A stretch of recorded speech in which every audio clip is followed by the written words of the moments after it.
Welcome to Democracy Now!, democracynow.org, The War and Peace Report. I'm Amy Goodman. Chicago's canceled school for today after the Chicago Teachers Union voted Tuesday night for classes to go remote due to the surge in COVID-19 cases. In a statement, the union said, quote, "This decision was made with a heavy heart and a singular focus on student and community safety," unquote. This comes as schools across the nation are grappling with how to keep students and teachers safe as the Omicron variant rapidly spreads. In suburban Chicago, one district had to close 5 schools Tuesday because more than 500 teachers and staff were out sick. In Florida, thousands of teachers have called out sick as COVID cases skyrocket in the Miami area. On Tuesday, President Biden reiterated his support for keeping schools open during the COVID surge. We know that our kids can be safe when in school, by the way. That's why I believe schools should remain open. The Centers for Disease Control has decided to largely stick with its new COVID isolation guidance, saying people with asymptomatic infections can stop isolating after 5 days, down from 10 days. On Tuesday, the CDC said infected people could take a rapid test before ending isolation, but the agency is not mandating it. Meanwhile, new government data shows 113,000 people are now hospitalized with COVID-19, higher than during the Delta surge over the summer.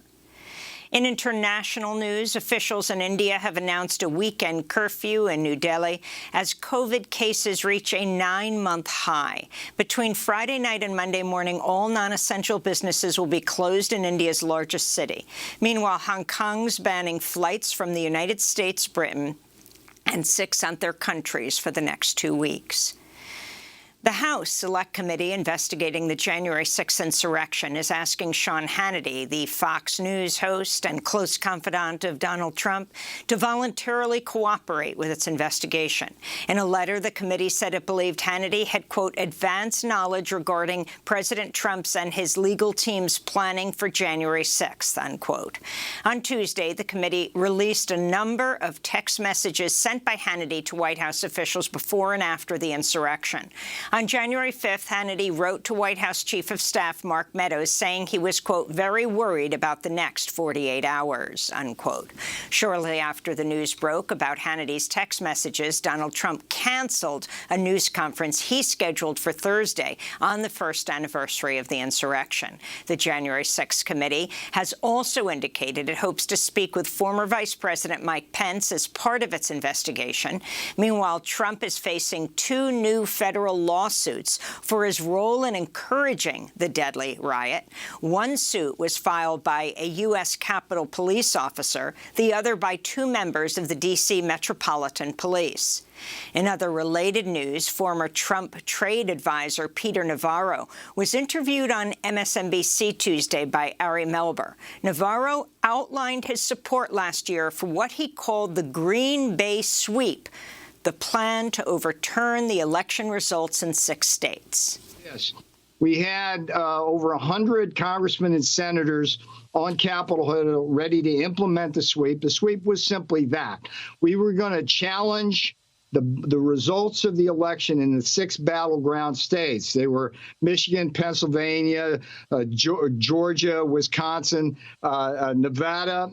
Do you realize you are describing a coup? No, I totally reject many of your premises there. A new investigation by The Washington Post and ProPublica has found Facebook played a key role in spreading false information about the 2020 election in the lead-up to the January 6th insurrection. The news outlets report at least 650,000 messages were posted on Facebook attacking the legitimacy of Joe Biden's victory prior to the insurrection, with many calling for political violence, including executions. On Capitol Hill, Senate Majority Leader Chuck Schumer vowed Tuesday to proceed with a vote to change the filibuster rule to prevent Republicans from blocking new voting rights legislation. Schumer spoke on the floor of the Senate. There is no better way to heal the damage of January 6th than to act so that our constitutional order is preserved for the future. If we do not act to protect our elections, the horrors of January 6th will risk becoming not the exception, but the norm. Great. The stakes could not be higher, so we are going to move forward. It remains unclear, however, if the Democratic leadership has the votes needed. On Tuesday, Democratic Senator Joe Manchin voiced skepticism about changing the filibuster rules.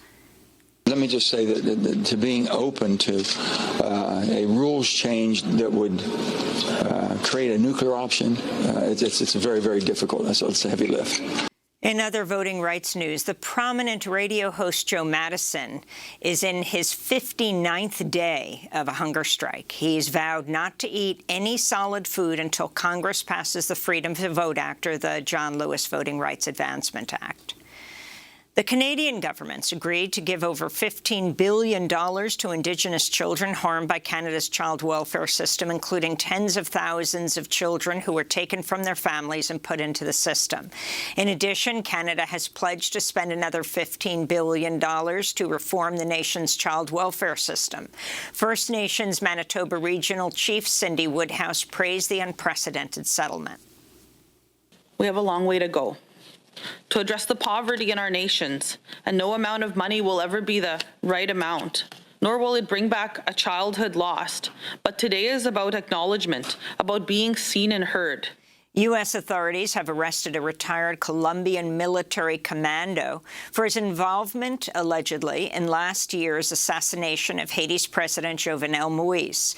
The man, Mario Antonio Palacios, was arrested in Panama while traveling to Colombia after being deported from Jamaica.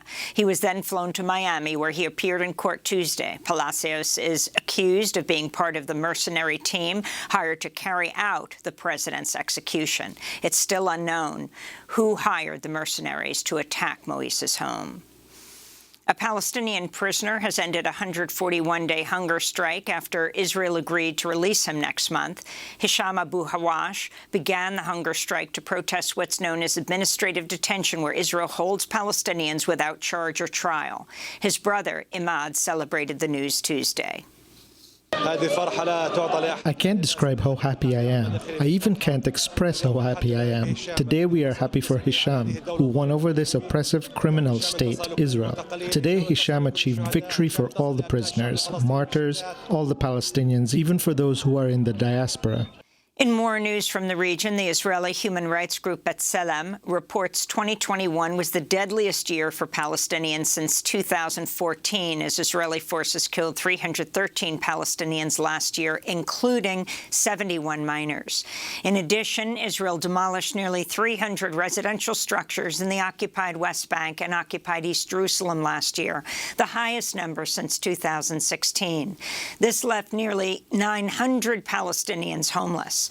The demolitions are continuing. On Tuesday, Israeli forces demolished part of a healthcare center, which serves 20,000 people in occupied East Jerusalem. In Sudan, security forces fired live ammunition, stun grenades, and tear gas at protesters on Tuesday as demonstrations continue across Sudan demanding civilian rule. Security forces blocked roads leading to the Republican Palace in central Khartoum. 70 protesters were reportedly injured across Sudan Tuesday. The protests came 2 days after the Prime Minister Abdallah Hamdok resigned. Today, after Hamdok's resignation, the people are confirming the need for Sudanese men and women of all parties to move forward despite the repression. They are facing off against the state, as you can hear from the sound of the bombs being fired at those in the front lines who are facing this abuse for the sake of a free, peaceful, and just state. The president of Kazakhstan has declared a 2-week state of emergency in parts of the country and has dismissed his entire cabinet following days of protest over rising fuel prices. Earlier today, protesters in the oil-rich nation stormed the mayor's office in Almaty, Kazakhstan's largest city, and attempted to break into the presidential residence. Here in New York, the district attorney of Albany County has announced he's dropping a sex crime charge against disgraced former New York Governor Andrew Cuomo. In October, the county sheriff filed a criminal complaint against Cuomo, charging him with forcible touching for allegedly groping his former assistant, Brittany Camaso, inside the executive mansion. In a statement, the Albany district attorney, David Soares, said, quote, "While we found the complainant in this case cooperative and credible, after review of all the available evidence, we've concluded we cannot meet our burden at trial, he said. Democratic Congressmember Bobby Rush of Illinois announced he will retire and won't run for a 16th term. The former Black Panther was first elected in 1992. There are now 24 House Democrats who are not seeking re-election. In California, a Republican lawyer and vocal critic of vaccine mandates has died after contracting COVID-19. Kelly Earnby was 46 years old. She worked as a deputy district attorney in Orange County. In December, she spoke at a rally against vaccine mandates, telling protesters, quote, "There's nothing that matters more than our freedoms right now." And today is Julian Assange's 1,000th day locked up in the Belmarsh high-security prison in London. Supporters of the WikiLeaks founder are expected to rally outside the prison demanding his release and to oppose U.S. plans to extradite him for exposing U.S. war crimes in Iraq and Afghanistan. And those are some of the headlines. This is Democracy Now!, democracynow.org, the War and Peace Report.